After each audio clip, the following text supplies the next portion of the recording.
9 देखिए, यहाँ पे निम्नलिखित वितरण के लिए माध्य से माध्य विचलन तथा माध्य विचलन गुणांक निकालें। तो देखिए यहाँ पे क्या कर रहा है, माध्य से माध्य विचलन निकालना है, तो मैं यानी कि मुझे माध्य निकालना होगा। तो यहाँ जो वर्ग देख रहे हैं अंतिव्यापी में है, देख रहे हैं ना, 1 से 6 है, 6 से 1 है, देख रहे हैं ना, इसका उच्च सीमा इसके निम्न सीमा के बराबर, इसका उच्च सीमा इसके निम्न सीमा के बराबर नहीं हो रहा है, देख रहा है ना जी।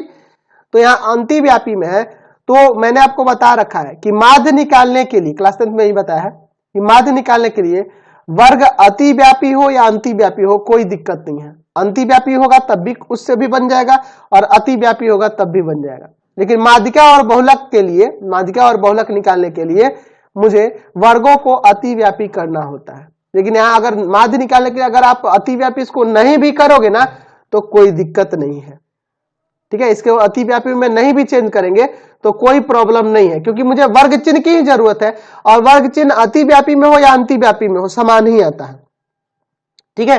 तो इसीलिए माध्य के क्रम में अतिव्यापी होना आवश्यक नहीं है, ठीक है। तो चलिए मैं यहां पर कुछ कॉलम बना लेता हूं, 6 कॉलम ले लेता हूं, ठीक है। मुझे यहाँ पे माध्य से माध्य विचलन निकालना है, फिर माध्य विचलन गुणांक भी निकालना है, इसमें वर्ग और उनकी यहाँ पे बारंबारता। फिर यहाँ पे हम लोग एफ आई एक्स आई निकालेंगे, एक्स आई निकालकर एफ आई एक्स आई निकालेंगे ना, ठीक है। और फिर यहाँ पर एक्स आई में से माध्य को घटाकर और फिर उसके बाद गुना करेंगे एफ आई से। 6 कॉलम चाहिए इसमें भी, समझे ना।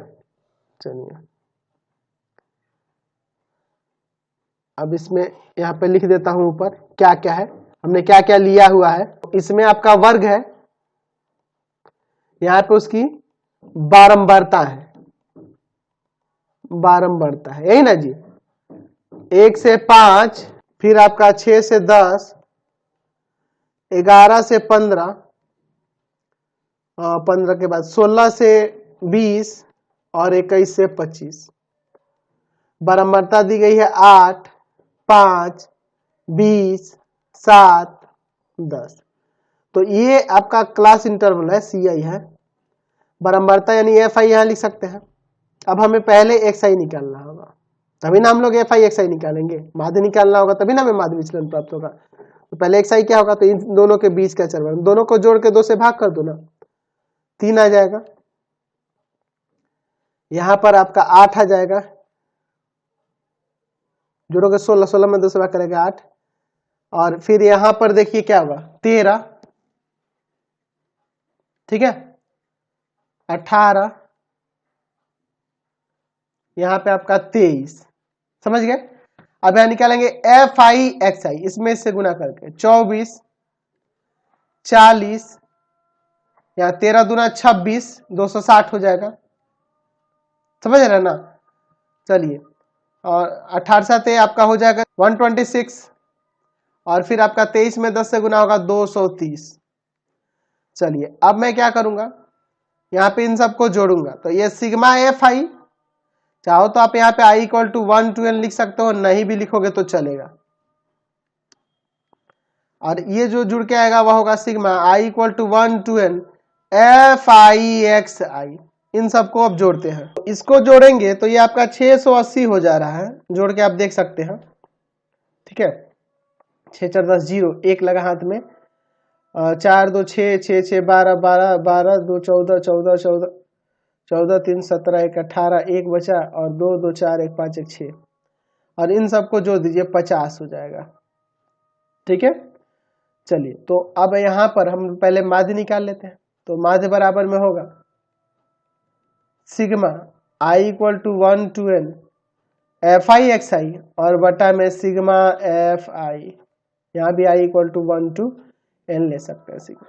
चलिए तो ऊपर ये 680 आया है जोड़ के और नीचे वाले का 50 आया है ना। 1 0 0 कट गया, 68 में 5 से भाग कर देंगे 13.6 आ जाएगा, ठीक है। तो अब क्या करेंगे, यहाँ पे हमारा माध्य 13.6 आ गया, तो हम लोग क्या निकालेंगे, एक्स आई में से किसको घटा के, माध्य को घटाकर, और फिर एफ आई से गुना कर देंगे एक्स आई माइनस माध्य को, ठीक है। तो एक्स आई में से माध्य घटाएंगे, यानी कि 3 में से घटाएंगे 13.6, तो आ जाएगा माइनस का 10.6, ठीक है। और मोड में है तो वो पॉजिटिव हो जाएगा, तो 10.6 हो जाएगा। 8 में से 13.6 घटाएंगे तो 5.6 आएगा माइनस का, लेकिन पॉजिटिव हो जाएगा, समझ रहे ना। 13 में से घटा लेंगे 13.6 को तो 0.6 आ जाएगा माइनस का, लेकिन मोड में है तो पॉजिटिव। 18 में से घटा लेंगे 13.6 को, तो 18 में से 13.6 को घटाएंगे तो आ जाएगा 4.4। फिर 23 में से घटा लेंगे 13.6 को तो आपका आ जाएगा 9.4। ठीक है। अब देखिए इसके बाद इसमें आपको गुना करना होगा किससे, एफ आई यानी इससे। 10.6 में 8 से गुना करेंगे, 10.6 में गुना कर देंगे 8 से, 10.6 में गुना कर देंगे 8 से तो आ जाएगा आपका 84.8। ठीक है। चलिए फिर अब गुना कर देंगे 5 में, 5 में आपके कितने से, 5.6 से। ठीक है। 5 में गुना कर देंगे 5.6 से तो आपका आ जाएगा यहाँ पर 28।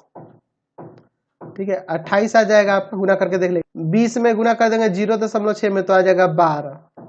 फिर उसके बाद 7 में गुना कर देंगे 4.4 से तो आ जाएगा 30.8। ठीक है। 9.4 में गुना कर देंगे 10 से तो आ जाएगा 94। अब इन सबको जोड़ते हैं तो sigma F I X I minus में माध्य, यही ना होगा जी। तो यहां आपका जोड़ने पर आ जाएगा कितना आ जाएगा 249.6 ये आ जाएगा। तो हमें निकालना है मीन डेविएशन किसके सापेक्ष, माध्य के सापेक्ष। तो sigma I equal to 1 to n यहाँ लगा सकते हैं। F I X I minus में माध्य और बटा में sigma I equal to 1 to n यहाँ पर हो जाएगा एफ आई। समझे ना, कोई दिक्कत नहीं है। तो आपका अब यहाँ पे रख दो मान और निकल जाएगा।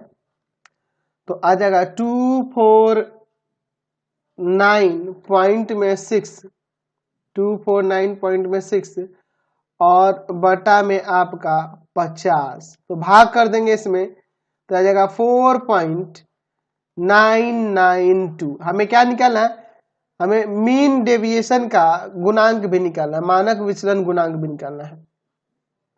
मीन डेविएशन गुणांक, मानक विचलन गुणांक। तो उसके लिए क्या करना होगा, हम लोग मीन डेविएशन में भाग कर देंगे मीन से यानी कि माध्य से। तो मीन डेविएशन आया है आपका 4.992 और बटा में माध्य आपका क्या हो जाएगा 13.6।